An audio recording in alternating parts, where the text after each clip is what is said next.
Madam टिंकिया के बारे में आज पहले बताइए, उसके बाद बाकी बात। टिंकिया बहुत ही प्यारा गाना, फन सॉन्ग है, पेपी नंबर है। जिस गाने को हम लोगों ने करने के लिए मशक्क़त लगा दी, अपनी खूब सारी मेहनत इसमें झोंक दी है, और उसके लिए तहे दिल से शुक्रिया अदा सारेगामा को एंड बद्री झा जी को, एमडी विक्रम मेहरा जी को, जिन्होंने बहुत सपोर्ट किया मुझे ऐसे गाने के लिए, और साथ ही तमाम टीम को जिन्होंने बहुत मदद की है, अलीशा कोरियोग्राफर, साथ ही मनीषा रानी और भी तमाम टीम जिन्होंने इस गाने को सफल बनाने में सबकी मेहनत। आज ही रिलीज हुई है।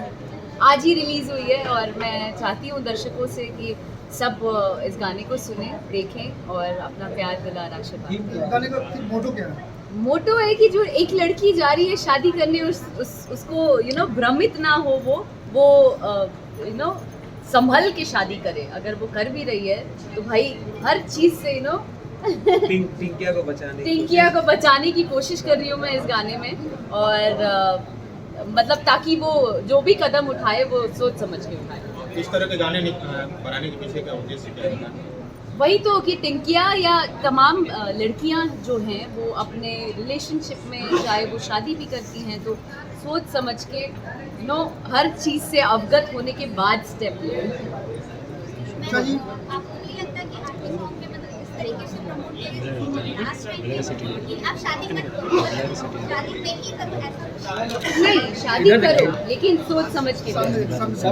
लड़कियों संभल के रहो, जमाना बहुत खराब है। भोजपुरी में कुछ अलग करने का प्रयास आप द्वारा किया जा रहा है? हाँ जी, मैं इसमें हमेशा से अपनी मेहनत झोंक देती हूँ कि भोजपुरी में क्या कुछ नया कर रही हूँ। बहुत छोटा मोटा नाम हूँ फिलहाल, आप लोगों के आशीर्वाद से और मेहनत करना चाहती हूँ और बड़ा भोजपुरी को बनाना चाहती हूँ। आज के दौर में भोजपुरी जबकि इतनी प्यारी और मीठी भाषा है, उसको व्यर्थी गाने में तब्दील कर दिया गया। इससे काफी क्या लगता है?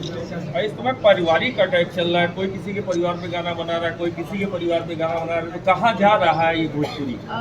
ये तो गलत हो रहा है। अब आपसी ये जो भी कर रहे हैं लोग, ये गलत है।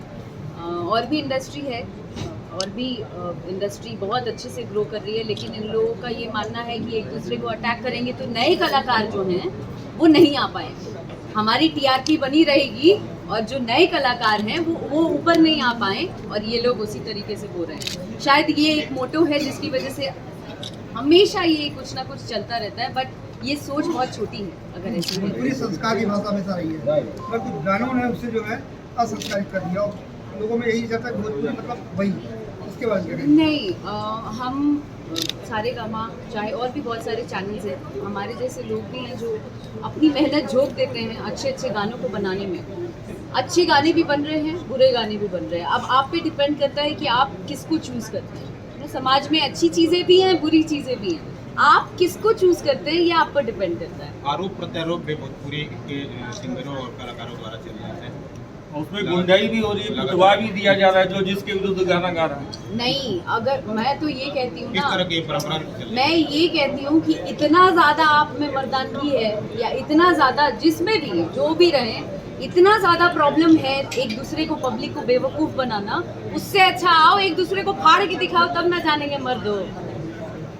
खत्म करो, एक ही बार में कहानी खत्म करो। ये दोषारोपण एक मंच पे जाता है, एक दूसरा मंच पे जाता है, ये करके कोई मतलब कब नहीं। बंद कब होगा? लगातार ये चला आ रहा है कई बार। वर्चस्व की लड़ाई चल रही है क्या दो लोगों में? कुछ वर्चस्व नहीं है, ये पब्लिक को बेवकूफ़ बनाने का तरीका है, और ऑडियंस बेचारी बहुत मासूम है, वो इन चीज़ों में फंस जाती है। तो ऑडियंस है, ये पब्लिक है, सब जानती है, अपने आप ही सबको सीधा कर देगी। नहीं, स्वयं डायरेक्ट नहीं आ रहे, किसी नए गायक से गवा दे रहे हैं, बेचारा वो मार खा जा रहा है ये उसमें। पता नहीं, ये मुझे पता नहीं। चलो।